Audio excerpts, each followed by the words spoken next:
नमस्कार दोस्तों, मेरा नाम है एच.एल. सैनी और technical by HL. Saini YouTube channel में आप लोगों का स्वागत है। बहुत दिनों के बाद में बच्चों को बहुत इंतज़ार था कि सर आप ऑनलाइन क्लास स्टार्ट नहीं कर रहे हैं, इसलिए आज मैंने ऑनलाइन क्लास स्टार्ट करने का निर्णय लिया है। आज की क्लास में हम फंडामेंटल ऑफ इलेक्ट्रिसिटी मतलब विद्युत के मूल आधारों के बारे में जानने की कोशिश करेंगे।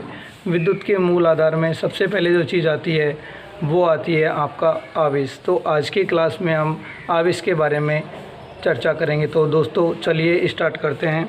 आवेश, जो आवेश वर्ड है इसे हम अंग्रेजी की भाषा में चार्ज कहते हैं।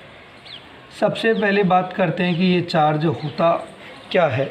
तो दोस्तों चार्ज शब्द के बारे में सबसे पहले लगभग 600 ईसा पूर्व जो थेल्स नामक वैज्ञानिक है उन्होंने हमें बताया कि यदि अंबर नामक पदार्थ को किसी ऊनी कपड़े या किसी रेशम से रगड़ते हैं तो उसमें अन्य पदार्थों को अपनी ओर आकर्षित करने का गुण आ जाता है। तो वहाँ अंबर शब्द का तात्पर्य इलेक्ट्रॉन से है। अंबर शब्द का तात्पर्य इलेक्ट्रॉन से है और उस इलेक्ट्रॉन वर्ड से ही इलेक्ट्रिसिटी शब्द सामने आया। तो दोस्तों ये तो इसकी खोज के बारे में था। बाद में जाके आने लगा कि ये वास्तव में चार्ज क्या है, अर्थात इसे परिभाषित करने की आवश्यकता महसूस हुई। तो वैज्ञानिकों ने बताया कि जैसे कि अपन किसी वस्तु को रगड़ते हैं, जैसे कि अपन मार्कर को एडिशन में रगड़ते हैं और छोटे छोटे कागज़ के टुकड़ों को इसकी तरफ लेके आते हैं, तो हम देखते हैं कि छोटे छोटे कागज़ के टुकड़े इस मार्कर की तरफ चिपकते हैं। तो इससे ये मतलब निकल कर के आता है कि आवेश किसी भी पदार्थ का एक गुण है जिसके कारण वह अपने से हल्की वस्तुओं को अपनी ओर आकर्षित करता है। तो दोस्तों ये जो आवेश है इसके बारे में आगे की चीज़ें हमें एक वैज्ञानिक था, वो वैज्ञानिक थे बेंजामिन फ्रैंकलिन। वैज्ञानिक बेंजामिन फ्रैंकलिन ने हमें बताया कि आवेश एक नहीं कितने प्रकार के होते हैं, 2 प्रकार के होते हैं। एक बताया उन्होंने धनावेश और दूसरा वाला बताया उन्होंने ऋणावेश। और यही वैज्ञानिक बेंजामिन फ्रैंकलिन जिन्होंने हमें आवेश संरक्षण का सिद्धांत दिया था। बात करते हैं कि बेंजामिन फ्रैंकलिन के बाद में हमारे एक वैज्ञानिक थे, वो थे वैज्ञानिक कूलाम। वैज्ञानिक कूलाम ने हमें बताया कि यदि समान प्रकृति के आवेश हैं, अर्थात यदि दोनों प्लस प्लस हैं या दोनों माइनस माइनस हैं, तो समान प्रकृति के आवेशों के मध्य में कौन सा बल काम करता है? प्रतिकर्षण बल कार्य करता है। लेकिन असमान प्रकृति के आवेशों के मध्य में आकर्षण बल कार्य करता है। ये बात हमें वैज्ञानिक कूलाम ने हमें बताई। कूलाम सर की इस बात को आगे बढ़ाया गया और एक चीज़ और सामने हमारे आई और वो चीज़ इनका मात्रक की बात आई। तो बात करते हैं कि जो हमारा आवेश है उस आवेश का SI मात्रक क्या होता है। तो दोस्तों आवेश का SI मात्रक कूलाम होता है, जिसे वैज्ञानिक कूलाम के सम्मान में रखा गया। बात करते हैं कि जो हमारा आवेश है इसका CGS मात्रक क्या होता है। तो आवेश का जो CGS मात्रक होता है वो होता है ESU, या इसी का एक दूसरा नाम और होता है, वो होता है स्टेट कूलाम, या वैज्ञानिक फ्रैंकलिन के सम्मान में इसे हम फ्रैंकलिन भी कहते हैं। बात करते हैं कि इस ESU की पूर्ण फॉर्म क्या है। तो इसका मतलब होता है इलेक्ट्रोस्टैटिक यूनिट। हिंदी की भाषा में कहते हैं स्थिर विद्युत इकाई। तो हम ये मान सकते हैं या ये कह सकते हैं कि ESU एक छोटा मात्रक है जबकि कूलाम ESU से बड़ा मात्रक है। तो दोस्त ESU और कूलाम के बीच में एक रिश्ता होता है और वो रिश्ता ये है कि 1 कूलाम बराबर 3 × 10⁹ ESU होते हैं। अगर तुम वैल्यू 3 × 10⁹ दी नहीं हुई हो तो इस स्थिति में हम 2.98 या 2.99 के आसपास वो वैल्यू आएगी, उसे हम ज़्यादा सही मानेंगे, क्योंकि 2.998 को लगभग हम कितना मान सकते हैं, 3 भी कंसिडर कर सकते हैं। बात करते हैं कि आवेश का सबसे बड़ा मात्रक क्या होता है। तो दोस्तों आवेश का सबसे बड़ा मात्रक फैराडे होता है। दोस्त ये फेरड नहीं है, फेरड धारिता का मात्रक होता है, फैराडे आवेश का सबसे बड़ा मात्रक होता है। तो 1 फैराडे बराबर 96,500 कूलाम होते हैं। तो इन डेटाओं से हम ये चीज़ देख सकते हैं कि आवेश का सबसे बड़ा मात्रक फैराडे और सबसे छोटा मात्रक क्या होता है, ESU होता है। तो ये तो बात थी आवेश के मात्रक के बारे में। लेकिन बात ये आती है कि मेरे प्यारे दोस्तों कि ये आवेश खुद से संचरित होता है या आवेश को कोई चीज़ ले जाने वाली होती है। जैसे कि अपन देखते हैं कि कभी कभार पढ़ने के लिए स्कूल से कोचिंग जाना पड़ता है, घर से कोचिंग के लिए जाना पड़ता है, तो क्या कोचिंग जाने के लिए अपना बैग खुद ही जा सकता है क्या? तो जवाब आएगा कि सर बैग खुद से कोचिंग नहीं जा सकता। तो बैग क्या करता है, हमारे कंधों पे बैठ करके जाता है, कहाँ पर, कोचिंग या स्कूल में। तो मैं यूँ नहीं कह सकता हूँ क्या कि जो हमारा आवेश है उसको ले जाने का कार्य कोई और चीज़ कर रही है और वो चीज़ होती है इलेक्ट्रॉन। मीन्स आवेश को ले जाने का कार्य जो करता है वो करता है हमारा इलेक्ट्रॉन। बात करते हैं जैसे मनुष्य की क्षमता होती है, मान लो कि मैं 5 किलो ले जा सकता हूँ, आप 10 किलो ले जा सकते हो, कोई तीसरा 15 किलो ले जा सकता है। उसी प्रकार इस इलेक्ट्रॉन की भी एक निश्चित मात्रा का आवेश ले जाने की क्षमता होती है। तो बात करते हैं दोस्तों एक इलेक्ट्रॉन की आवेश ले जाने की क्षमता। तो दोस्तों एक इलेक्ट्रॉन पर जो आवेश होता है या एक इलेक्ट्रॉन के द्वारा जो आवेश ले जाया जाता है वो होता है -1.602 इंटू 10⁻⁻19 कूलाम। इसे लगभग में हम बोल सकते हैं कि एक इलेक्ट्रॉन के द्वारा जो आवेश ले जाया जाता है वो लगभग 1.6 गुणा 10⁻⁻19 कूलाम। यहाँ माइनस चिन्ह का कोई मतलब नहीं है, ये मतलब सिर्फ इलेक्ट्रॉन की प्रकृति को बताने के लिए किया गया है कि इलेक्ट्रॉन कैसे नेचर का है। तो इलेक्ट्रॉन का नेचर कैसा है, नेगेटिव, ऋणात्मक प्रकृति का है। आदतन पहले यही क्वेश्चन एग्ज़ाम में ज़्यादा पूछा जाता था, लेकिन आजकल इसका विपरीत पूछे जाने लगा है कि भैया एक कूलाम में कितने इलेक्ट्रॉन होते हैं। तो इस संख्या का क्या लगाएंगे, हम इसमें भाग लगाएंगे। तो मेरे प्यारे दोस्त यदि मुझे एक कूलाम में इलेक्ट्रॉन चाहिए तो एक में किसका भाग लगाना पड़ेगा, 1.6 इंटू 10⁻⁻19 का। तो दोस्तों ये 10⁻⁻19 ऊपर लेके जाऊंगा तो प्लस का, तो क्या इसको मैं ऐसे लिख सकता हूँ 10⁻1 इंटू 10⁻18 डिवाइडेड बाई 1.6। तो दोस्त यहाँ पर देख रहे हो 10⁻1 का मतलब 10, और यदि इसमें वैल्यू भाग लगाते हैं तो लगभग आएगा 6.25 गुणा 10⁻18 इलेक्ट्रॉन। तो अगर मैं यहाँ से नोट करूँ तो मेरे एक साथ कितने क्वेश्चन कवर हो रहे हैं, 2। एक इलेक्ट्रॉन पर आवेश का मान भी मालूम हो गया और एक कूलाम में इलेक्ट्रॉनों की संख्या भी मालूम हो गई। कई एग्ज़ाम में 6.24 लिखता है, कई एग्ज़ाम में 6.28 लिखता है। ज़्यादा टेंशन लेने की ज़रूरत नहीं है क्योंकि ये वैल्यू लगभग उसी के समीपस्थ मान है। अब बात करते हैं कि यदि एक इलेक्ट्रॉन इतना आवेश ले जाता है तो 2 का मान ज्ञात करने के लिए हम 2 से गुणा करेंगे। यदि 3 का ज्ञात करना है तो हमें 3 से गुणा करेंगे। यदि 4 का ज्ञात करना है तो हम किससे गुणा करेंगे, 4 से गुणा करेंगे। ऐसे ही यदि n इलेक्ट्रॉन पर मुझे आवेश पूछना पड़ेगा तो मुझे क्या करना पड़ेगा, n इंटू ई। यहाँ n क्या है दोस्तों, इलेक्ट्रॉनों की संख्या है। n क्या है यहाँ पर, इलेक्ट्रॉनों की संख्या है। और ई क्या है, एक इलेक्ट्रॉन पर आवेश का मान, जिसका मान कितना होता है, लगभग 1.6 गुणा 10⁻⁻19 कूलाम, जिसकी सहायता से हम आसानी से ज्ञात कर सकते हैं कि किसी भी चालक तार में कितना आवेश उपस्थित है, उसका मान आसान तरीके से ज्ञात किया जा सकता है। कई बार क्वेश्चन छोटा सा ये भी आता है कि भैया जो हमारा आवेश है वो आवेश उत्पन्न कैसे कैसे किया जा सकता है। तो मेरे प्यारे दोस्त आवेश को उत्पन्न करने के भी कई तरीके होते हैं, जिनमें मुख्यतः हम 3 तरीकों के बारे में, 3 प्रकार से आवेश उत्पन्न करने के बारे में चर्चा करेंगे। तो पहला वाला होता है दोस्तों घर्षण के द्वारा।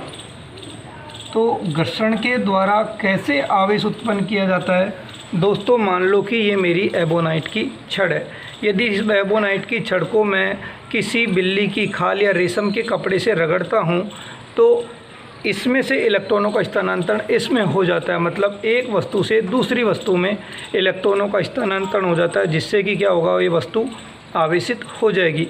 तो इलेक्ट्रॉनों का स्थानांतरण तो हो जाएगा, लेकिन ये आवेश एक स्थिर अवस्था में है, तो मैं क्या ऐसे मान सकता हूँ कि ये आवेशों में कोई गति नहीं है। अर्थात घर्षण के द्वारा जो विद्युत पैदा हो रही है उसे हम कभी कभार क्या नाम दे देते हैं, घर्षण विद्युत, या इसे हम स्थिर विद्युत की संज्ञा देते हैं। मीन्स जो स्थिर चार्ज का अध्ययन है वो स्थिर विद्युत्की के अंतर्गत किया जाता है और ये हम घर्षण की क्रिया के द्वारा उत्पन्न करते हैं। दूसरा तरीका है दोस्तों चालन द्वारा। तो दोस्तों चालन द्वारा कैसे करते हैं कि माना कि मेरे पास में ये कोई चालक तार है और इसमें धारा प्रवाहित हो रही है, लेकिन यदि इसके समीप में दूसरा चालक तार इससे टच कर दूंगा तो धारा इसमें भी प्रवाहित होगी कि नहीं होगी, अर्थात इसमें भी आवेशों का प्रवाह प्रारंभ हो जाएगा। तो दूसरी विधि कौन सी है, चालन के द्वारा।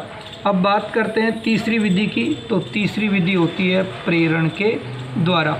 प्रेरण का मतलब होता है दोस्तों कि दो वस्तुओं को बिना छुए, बिना टच किए हुए एक की वजह से दूसरे में आवेश का उत्पन्न होना। जैसा कि अपन देखते हैं कि इसमें धारा प्रवाहित हो रही है, तो यदि इसमें धारा प्रवाहित हो रही है तो इसके चारों ओर क्या उत्पन्न होगा, इसका चुंबकीय क्षेत्र। क्या उत्पन्न होगा, इसका चुंबकीय क्षेत्र। और यदि इसके समीप दूसरा चालक तार रखूँगा तो फैराडे के नियम के अनुसार फ्लक्स में परिवर्तन के कारण इसमें भी क्या उत्पन्न होगा, आवेश विद्युत वाहक बल उत्पन्न होगा। तो ये जो प्रेरण के द्वारा है इसकी चर्चा किसने की है, हमारे वैज्ञानिक माइकल फैराडे ने। इसे हम कभी कभार कहते हैं विद्युत चुंबकीय प्रेरण। और दोस्त इसमें आवेश क्या कर रहा है, गति। तो एक तरीके से ये हम गतिक वैद्युतिकी का हिस्सा है कि नहीं है। तो गतिक वैद्युतिकी के अंतर्गत हम क्या करते हैं कि गतिशील आवेशों के बारे में अध्ययन करते हैं। अभी हमारा विषय है आवेश, अर्थात हम एक स्थिर आवेश के बारे में चर्चा करने जा रहे हैं। तो दोस्तों जो ये हमारा आवेश है उस आवेश की तुमने देखा कि तीन अलग अलग स्थितियां हैं कि या तो आवेश हमारा क्या रहेगा, स्थिर रहेगा, या आवेश हमारा एक समान चाल से गति करेगा, या फिर तीसरी स्थिति ये हो सकती है कि आवेश कभी तेज़ी से और कभी धीरे, जिसे हम कौन सी गति कहते हैं, त्वरित गति। मीन्स आवेश की तीन स्थिति हुई। एक तो आवेश जब क्या रहेगा, स्थिर, अर्थात जब आवेश गति नहीं करे। तो मेरे प्यारे दोस्त ये क्वेश्चन एग्जाम का है कि जब आवेश स्थिर होता है तो कौन सा क्षेत्र पैदा होता है।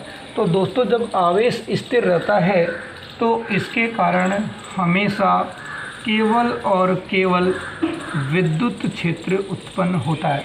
दोबारा से समझिए बात को कि जब आवेश गति नहीं करता है तो इसके कारण केवल और केवल विद्युत क्षेत्र की उत्पत्ति होती है। इससे चुंबकीय क्षेत्र की उत्पत्ति करना संभव नहीं है। लेकिन दोस्त जब आवेश गति करेगा, और गति भी कौन सी, एक समान चाल से, जब आवेश एक समान चाल से गति करता है तो जब गति करेगा आवेश तो क्या आएगी, धारा, और धारा के कारण विद्युत क्षेत्र के साथ साथ में कौन सा क्षेत्र भी पैदा होगा, चुंबकीय क्षेत्र भी उत्पन्न होगा। तो मैं कह सकता हूँ कि जब आवेश एक समान चाल से गति करता है तो वह विद्युत क्षेत्र के साथ साथ चुंबकीय क्षेत्र भी उत्पन्न करता है। अब बात करते हैं तीसरी वाली कि जब आवेश कौन सी गति करे, त्वरित गति। त्वरित गति शब्द का तात्पर्य ये है कि आवेश क्या करे, या तो वो कभी तेज़ी से दौड़े, कभी आवेश धीरे दौड़े। तो इसका मतलब क्या हो रहा है, गति में परिवर्तन। और गति में परिवर्तन क्या होता है, त्वरण। तो ये गति कौन सी कहलाएगी, त्वरित गति। तो जब आवेश त्वरित गति करेगा तो इसमें विद्युत क्षेत्र और चुंबकीय क्षेत्र के साथ साथ विद्युत चुंबकीय विकिरण भी उत्पन्न होती हैं। दोस्त ये क्वेश्चन लास्ट ईयर एसएससी ने पूछा है कि जब आवेश त्वरित गति करता है तो कौन कौन सा क्षेत्र पैदा होता है। तो दोस्त जब आवेश त्वरित गति करता है तो विद्युत क्षेत्र, चुंबकीय क्षेत्र और विद्युत चुंबकीय विकिरण, तो उन तीनों चीज़ उत्पन्न होती हैं। तो आपने देखा कि हमने शुरुआती दौर में जब आते ही मैंने कुछ लाइनें बोली थी कि आवेश क्या है, किसी पदार्थ का एक गुण है जिसके कारण वह अपने से हल्की वस्तुओं को अपनी ओर क्या करता है, आकर्षित करता है। तो वो चीज़ तो हमने वस्तुओं के आकर्षण के आधार पे परिभाषित की। दूसरी चीज़ आवेश की देखें तो हम क्या क्षेत्र के आधार पे परिभाषित कर सकते हैं कि नहीं, कर सकते हैं ना। तो दोस्त आवेश की जो दूसरी परिभाषा निकलेगी वो ये निकलेगी कि आवेश किसी भी पदार्थ का एक गुण है जिसके कारण या तो विद्युत क्षेत्र या चुंबकीय क्षेत्र या दोनों उत्पन्न होते हैं, और यदि ये आवेश उन स्थानों पर रखा हुआ है तो यह इन क्षेत्रों को क्या करेगा, महसूस करेगा। इसलिए आज भी यही कहा जाता है कि आज तक ऐसा कोई वैज्ञानिक नहीं हुआ है जो आवेश को पूर्ण रूप से परिभाषित कर सका हो। सिर्फ आवेश को आज तक क्या किया गया है, सभी ने अपने अपने तरीके से समझाया। किसी ने घर्षण के द्वारा तो किसी ने क्षेत्र के द्वारा समझाने की कोशिश की है। अब बात करते हैं कि हमारे आवेश के गुणधर्म क्या होते हैं, इसकी प्रॉपर्टीज़ क्या होती हैं। तो दोस्तों आवेश के गुणधर्म के बारे में हम बहुत सिंपल से शब्दों में जानने की कोशिश करेंगे। तो देखो दोस्त, जो हमारा आवेश है वो एक कौन सी राशि है, अदिश राशि है। आवेश कौन सी राशि है मेरे प्यारे दोस्त, अदिश राशि। मतलब इसको प्रदर्शित करने के लिए दिशा की आवश्यकता नहीं होती है। तो दोस्त यदि दिशा की आवश्यकता नहीं होती है तो यदि कोई मान लो कि मेरे पास में ये क्या है, कोई गोला है और यहाँ पर 2 कूलम आवेश है धनात्मक, ये माइनस का 3 कूलम आवेश है और यहाँ प्लस का 5 कूलम आवेश है, और पूछा जाए कि बताइए कुल कितना आवेश है। तो दोस्त आप क्या करोगे कि जितने भी आवेश है उन सबको क्या कर दोगे, जोड़ दोगे। तो मेरे पास में नेट आवेश क्या बचेगा कि 5 और 2 7 में से 3 गया तो 4 कूलम। तो मेरे पास में कुल आवेश कितना बचा, सिर्फ और सिर्फ 4 कूलम का आवेश बचा।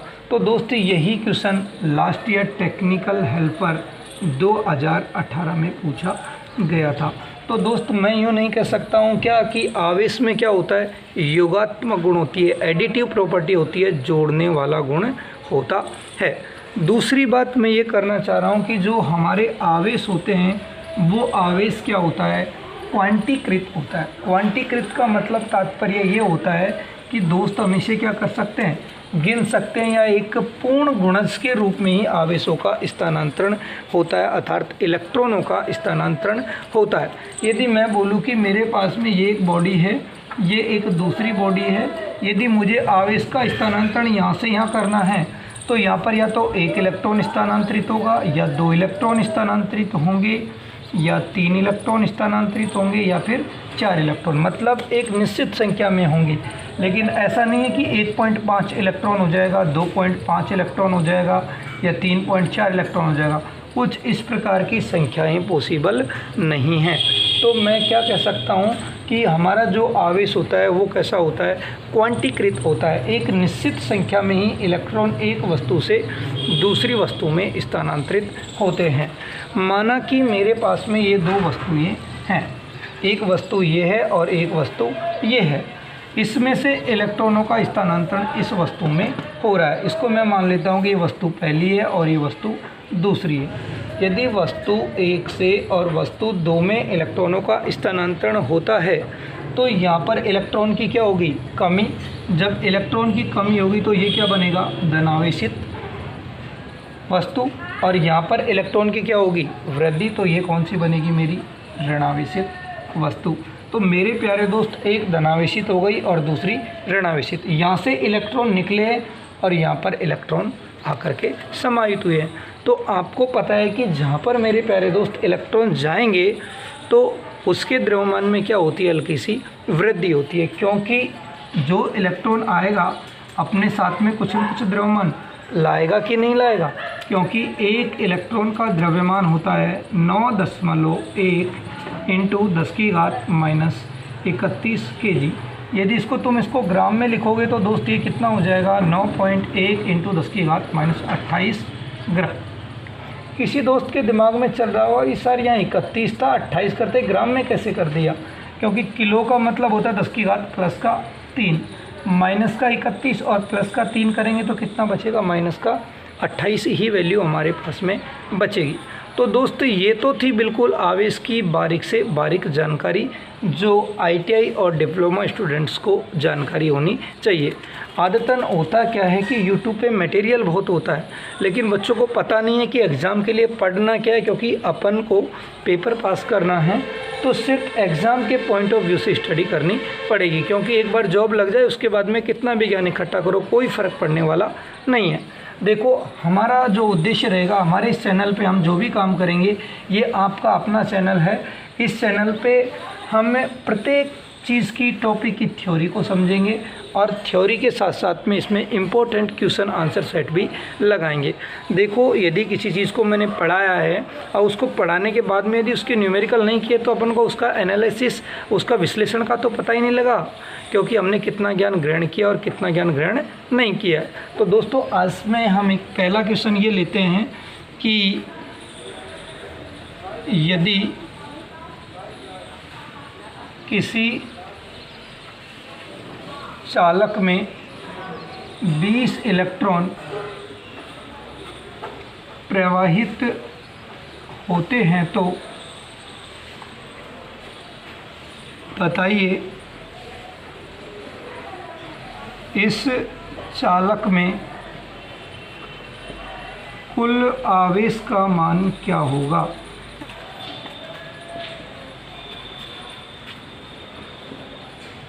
दोस्तों शुरुआती दौर है, इसलिए घबराने की ज़रूरत नहीं है, क्योंकि बिल्कुल बारीक और छोटा सा क्वेश्चन है। ये छोटा सा क्वेश्चन ही हमारे इसरो के पेपर में दिया था। इसरो 2019 का यदि आप पेपर चेक करके देखोगे तो आपको ये क्वेश्चन मिलेगा। बस बशर्त मेरी ये होती है कि मैं क्वेश्चंस की सिर्फ वैल्यू को चेंज करता हूँ। तो आपसे पूछना क्या चाह रहा है, आवेश का मान। मेरे प्यारे दोस्त यहाँ पर दे क्या रखा है आपको, इलेक्ट्रॉनों की संख्या, और अभी मैंने लिखा था कि इलेक्ट्रॉन की संख्या को इससे दर्शाते हैं हम n से। तो इलेक्ट्रॉनों की संख्या कितनी है, 20। पूछना क्या चाह रहा है, आवेश। तो दोस्त अपन ने अभी पढ़ा था कि Q बराबर क्या होता है, n × E। n क्या है, इलेक्ट्रॉनों की संख्या है, और E क्या है, एक इलेक्ट्रॉन पर आवेश।